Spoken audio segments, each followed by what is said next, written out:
Treasury Cabinet Secretary John Mbadi has today delivered a speech on this year's budget, which the government argues that is modest in new taxes in an attempt to preempt public anger with the looming anniversary of Finance Bill 2024 protests later this month.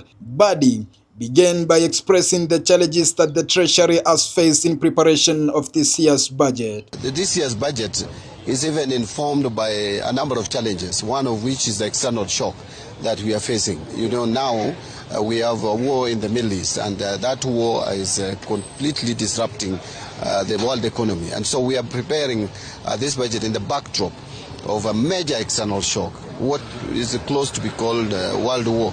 In 2026-2027 financial year, the state plans to use 4.82 trillion shillings, up from 3.98 trillion shillings in the current fiscal year ending this month. The national government will spend 2.899 trillion shillings, out of which 1.98 trillion shillings is recurrent, while 845 billion shillings will go to development. Counties have been allocated 420 billion shillings, Parliament receiving 50.8 billion shillings as judiciary bags 30.4 billion shillings allocation. This budget will be financed through 3.67 trillion shillings from revenues, including tax revenue and appropriations in aid. This makes it clear that there is a budget deficit of 1.11 trillion shillings, which will be financed through borrowing 997.8 billion shillings domestically and 116.2 billion shillings from foreign lenders.